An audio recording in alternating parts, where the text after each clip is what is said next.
ഈ മന്ത്രി ഒരിക്കലും കാശ് കൊടുത്ത അരി വാങ്ങിയിട്ടില്ല. പുള്ളിക്കാരൻ എന്നും ഓസിനാണ്. മൊബൈൽ നമ്പർ മാത്രം എഴുതിയിട്ടാണ് ഈ അരി കൊടുക്കുന്നത്.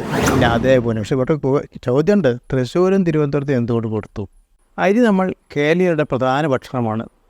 അത് എവിടെ കിട്ടിയാലും നമ്മൾ ചെന്ന് വാങ്ങും, വല്ലതും ഉണ്ടാക്കി കഴിക്കുകയും ചെയ്യും. ഇത് ഇത്തിരി വില കുറച്ചിട്ടാണ് കിടക്കുന്നതെന്ന് പറഞ്ഞാൽ നമ്മളോട് ഇടിച്ച് കയറും. ഈ വില കുറയ്ക്കുന്നത് സംസ്ഥാനമാണോ കേന്ദ്രമാണോ എന്ന നോട്ടമൊന്നും അപ്പോഴില്ല.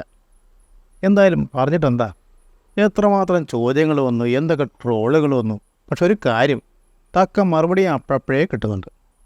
ഒരു മന്ത്രി ചോദിച്ചു, ഇത് വോട്ട് തട്ടാനുള്ള അരിയല്ലേ, ഇത് വിശപ്പിനുള്ള അരിയല്ലല്ലോ എന്ന്.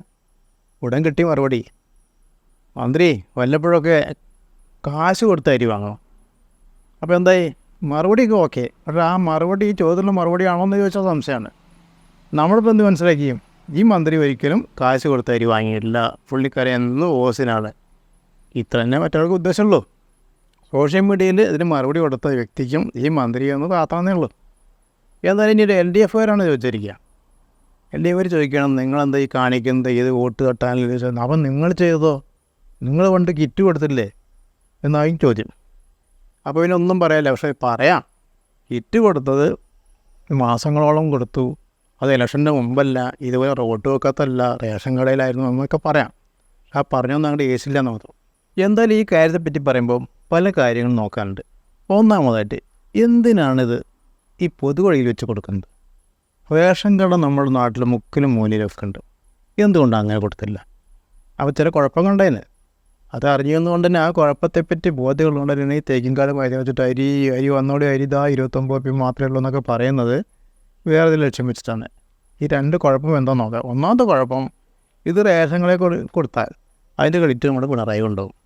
സംഗതി മുകളിൽ ചിത്രം ഉണ്ടാവും, ഭാരത അരി എന്നായിരിക്കും പേര്. പക്ഷെ അവസാനം ഇത് കിട്ടുക, അതിൻ്റെ ക്രെഡിറ്റ് കിട്ടുക പിണറായിക്കാണ്. അതൊരു പ്രശ്നം. പിന്നെ മറ്റൊന്ന്, ആൾക്കാർ ചോദ്യം തുടങ്ങും, ഇത് APL എത്ര, BPL എത്ര, അല്ലെങ്കിൽ മഞ്ഞ കാർഡിനുണ്ടോ, മറ്റേ കാർഡിനുണ്ടോ, ഇതെല്ലാം ആഴ്ചയുണ്ടോ, മാസത്തിലൊരിക്കലാണോ, ഈ ചോദ്യങ്ങളായിരിക്കും. ഇനി അവർ ചോദിച്ചില്ലെങ്കിൽ ഇവരിട്ടുള്ള ഈ മാധ്യമപ്രവർത്തകർ അത് ചോദിപ്പിക്കും. ആ ചോദിപ്പിച്ചിട്ട് അവർക്ക് ഇങ്ങനെ TV-യിലൊക്കെ വളമ്പണം. അപ്പോൾ ഈ രണ്ട് പ്രശ്നങ്ങൾ ഒഴിവാക്കാനാണ് ഈ റോട്ടിൽ വണ്ടി നിർത്തിയിട്ട് ഈ വിതരണം ചെയ്യുന്നത്. വഴിയിൽ വണ്ടി നിർത്തി കച്ചവടം ചെയ്താൽ എപ്പോൾ വണ്ടി നിർത്തിപ്പോവാം. ചിലക്ക് കിട്ടി, ചിലക്ക് കിട്ടിയില്ല. കിട്ടിയതിൽ ചില പറയും, ഓ ഇമാതിരി കാര്യം ഞങ്ങൾക്ക് ഫണ്ട് കിട്ടിയിട്ടേ ഇല്ല എന്ന് പറയും. മറ്റേ കൂട്ടി പറയാം, ഇത് നന്നല്ല, അത് മണമാണ്, ചീത്തയാണെന്ന് പറയും.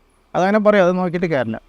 എന്തായാലും ഇപ്പോൾ പറഞ്ഞാൽ എന്താ വെച്ചാൽ, ഈ വഴിയത്തെ ഈ കച്ചവടങ്ങളുടെ ഗുണം, അതിന് കണക്കുമില്ല, കഴിയുമില്ല, കാർഡില്ല, ആർക്കും വന്നവനും കിട്ടി. മാത്രമല്ല ഒരാളും ചോദിക്കില്ല. അതായത് ഇപ്പോൾ ഒരു ഓറഞ്ച് കച്ചവടക്കാരൻ നിന്ന് കച്ചവടം ചെയ്യണം, അയാളോട് ചോദിക്കുക, JPയിൽ എത്ര കൊടുത്തു, മറ്റേ ജില്ലയ്ക്കുണ്ടോ, മറിച്ച ജില്ലയ്ക്കുണ്ടോ, എന്തുകൊണ്ട് തൃശ്ശൂർ കൊടുത്തു, എന്തുകൊണ്ട് തിരുവനന്തപുരത്ത് കൊടുത്തു, ചോദ്യം ഉണ്ടോ? ഇല്ല അതേപോലെ. പക്ഷേ ഇവിടെ ചോദ്യമുണ്ട്, തൃശ്ശൂരും തിരുവനന്തപുരത്തും എന്തുകൊണ്ട് കൊടുത്തു? അത് നാരിശക്തിയുടെ കാര്യം പറഞ്ഞു, സുരേഷ് ഗോപിയുടെ എല്ലാത്തിനും ഒന്നും അങ്ങനെ ആ തൃശ്ശൂരിൻ്റെ എടുത്തിരിക്കുകയാണ്. ഇപ്പോൾ ഇത് തൃശ്ശൂരിൻ്റെ എടുത്തിട്ട് സുരേഷ് ഗോപിക്ക് കൊണ്ട് കൊടുക്കുക, അതാണ് ലക്ഷ്യം. അത് സത്യമാണ്. അതിപ്പോൾ ഇടതുപക്ഷക്കാർ പറഞ്ഞത് കൊണ്ട് മാത്രമല്ല, എല്ലാവർക്കും അറിയാം. കാരണം ഇപ്പോൾ ഒരാൾ ചോദിക്കണം, 9 കൊല്ലമായിട്ട് അരിയില്ല, ഒന്നുമില്ല, ഇപ്പം എന്താ അരി, എന്നാൽ ഈ ഭാരത് അരിക്ക് പറ്റിയ ഭാരത് പെട്രോൾ ഉണ്ടോ എന്ന് വേറെ ആൾ ചോദിക്കുന്നുണ്ട്. ചില വീഡിയോയിൽ കണ്ടതാണ്. അത് പോട്ടെ. അടുത്ത പ്രശ്നം അരിയുടെ വിലയുടെ കാര്യമാണ്. അതായത് നമ്മുടെ സംസ്ഥാന മുഖ്യമന്ത്രി പറയുന്നത്, എങ്ങനെ പോയാലും ഒരു 4-5 രൂപ കുറച്ച്, അതായത് ഈ 29-ന്ന് 5 രൂപ കുറച്ച്, ഒരു 24-നൊക്കെ ഇത് എന്തായാലും കൊടുക്കാൻ പറ്റുന്നതാണ്. ഇനി കേരളത്തിൻ്റെ ഭരണത്തിന് അനുകൂലിക്കുന്നൊരു പത്രമുണ്ടല്ലോ, അവർ പറഞ്ഞു കേൾക്കണം, ഇതിലേറെ കൊള്ളയെന്നാണ്. നമുക്ക് നോക്കാം എന്താണ് ആ പത്രം പറയുന്നത് നോക്കാം. അവർ തലക്കെട്ടതാണ്, മോദി അരിക്ക് 29 രൂപ, റേഷൻ അരിക്ക് 10.90. ഇനി അതിൻ്റെ ഉപതലക്കെട്ടതാ, സംസ്ഥാന സർക്കാർ കിലോയ്ക്ക് 10 രൂപ 90 പൈസയ്ക്ക് കൊടുക്കുന്ന അരിയാണ് തെരഞ്ഞെടുപ്പെടുത്തോടെ കേന്ദ്ര സർക്കാർ കിലോയ്ക്ക് 29 രൂപയെ വിൽക്കുന്നത്.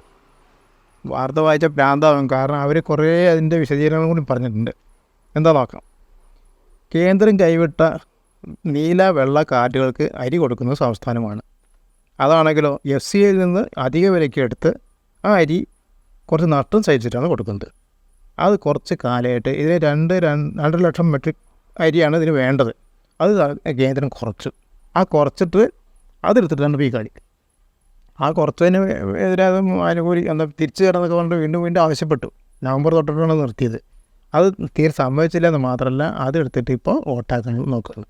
മറ്റൊരു വാർത്താ തലക്കെട്ട് കൂടിയുണ്ട്, അത് നോക്കാം. റേഷൻ വിഹിതം കേന്ദ്രം വക മാറ്റി. വോട്ടിന് 10,000 ടൺ അരി. അതായത് ഈ 10,000 ടൺ അരി എന്ന് പറഞ്ഞാൽ തൃശ്ശൂരിൽ നിന്നും അങ്കമാലിയിൽ നിന്നുമുള്ള ഈ 2 FCI ഗോഡൗണിൽ എടുത്തിരിക്കുകയാണ്. അങ്ങനെ 5,000, 5,000, 10,000. അതിന് പുറമെ 3 കേന്ദ്ര ഏജൻസികളുണ്ട്. ഏതൊക്കെയാണ്? NCCF, നാഫെഡ്, കേന്ദ്രീയ ഭണ്ഡാർ ഔട്ട്ലെറ്റ്. ഈ 3 വഴിയാണ് നമ്മുടെ ഇതിൻ്റെ വിതരണം.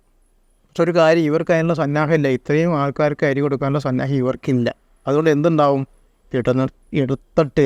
ഇടനിലക്കാർ, അത് ഏത് പാർട്ടിക്കാരാണെന്ന് നമുക്ക് ഊഹിക്കാമല്ലോ, അവരുടെ വകയാണ് ഈ സംഭവം നടക്കുക. എന്നുവെച്ചാൽ യാതൊരു രേഖയില്ല. മൊബൈൽ നമ്പർ മാത്രം എഴുതിയിട്ടാണ് ഈ അരി കൊടുക്കുന്നത്. ആ അരി ആവശ്യക്കാരാണ് എത്തുന്നത്, അത് മറിച്ച് വെക്കുന്നുണ്ടോയെന്ന് നടക്കാറില്ല.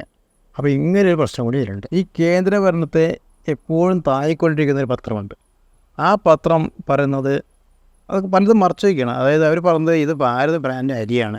സത്യം പറഞ്ഞാൽ അവർ വാർത്തയിൽ തന്നെ ഇത് എടുത്തിരിക്കുന്ന 2 ഗോഡൗണുകളുടെ പേര് പറയുന്നുണ്ട്. അതൊക്കെ പോട്ടെ, ഇവർ പറഞ്ഞത് ഒന്ന് വായിക്കാം. 42 രൂപ നിരക്കിലുള്ള അരിയാണിത്. അതായത് പൊതുവിപണിയിൽ 42 രൂപ വില വരുന്ന മികച്ച അരിയാണ് കേരളത്തിൽ നിന്ന് ശേഖരിക്കുന്നതെന്ന് അധികൃതർ പറയുന്നു. 1 കിലോ അരിക്ക് 24 രൂപയാണത്രേ FCI ഈടാക്കുന്ന വില. ഇതിൽ NCCFന് 18 രൂപ 50 രൂപയാണ് ചിലവ്.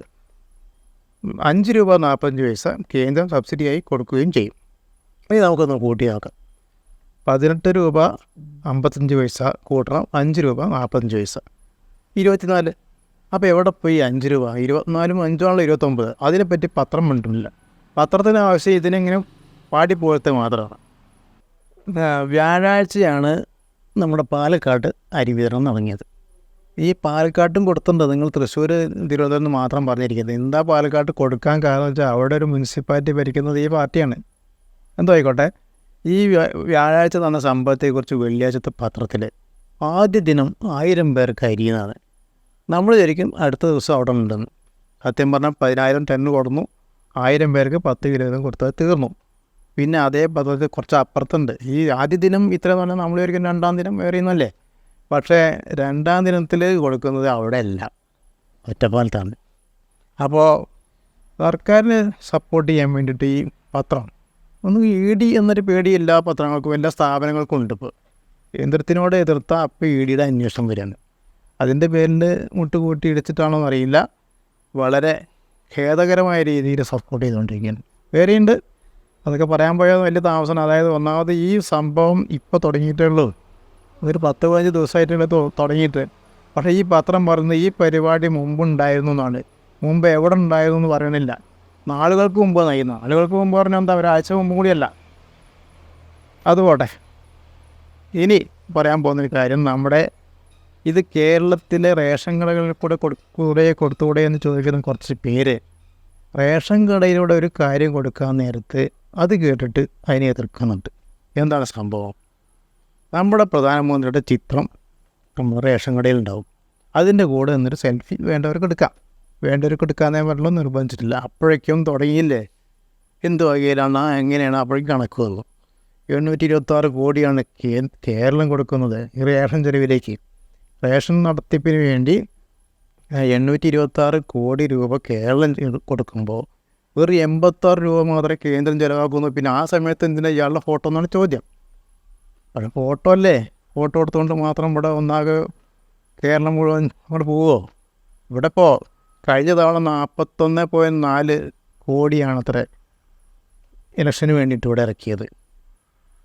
അതിൽ കുറച്ച് കാസർഗോഡ് ഭാഗത്ത് നമ്മുടെ സുന്ദര എന്ന് പറഞ്ഞ ചങ്ങാതിക്ക് കൊടുത്തു. അത് കേസാണ് ഇപ്പോഴും. കൊടുത്ത 10, ഇപ്പോൾ വേറെ വിഷയം കൂടി ഉണ്ട്. 10 കോടി കൊടുത്തു പദയാത്രയ്ക്ക്, അത് കിട്ടിയിട്ടില്ല.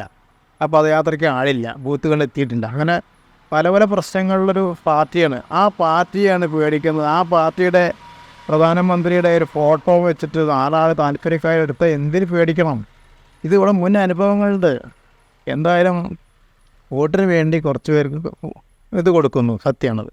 അതിപ്പോൾ ആരും എതിർത്തിട്ടൊന്നും കാര്യമില്ല. അത് വികസന പ്രവർത്തനമെന്ന് പറയാൻ പറ്റില്ല. കാരണം ഈ കൊടുക്കാൻ വെച്ച അരി മാറ്റിയിട്ടുള്ള കൊടുക്കലുണ്ട്.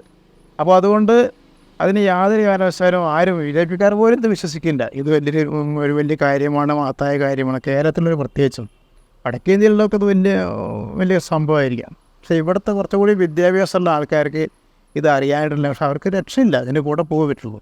എന്തായാലും ഇത് ഇലക്ഷന് വേണ്ടിയുള്ളതെന്നുള്ളത് വളരെ വ്യക്തമാണ്. അതിനെ ഈ പറഞ്ഞ ഇവിടുത്തെ മറ്റ് കക്ഷികൾ അത്രമാത്രം ഭയപ്പെടേണ്ട ആവശ്യമൊന്നുമില്ല. അവർ ചെയ്യുന്നതൊക്കെ അവർക്ക് എതിരായിട്ടാണ് വരുന്നത്. ഇതുവരെ ഉണ്ടായത് അങ്ങനെ തന്നെയാണ്.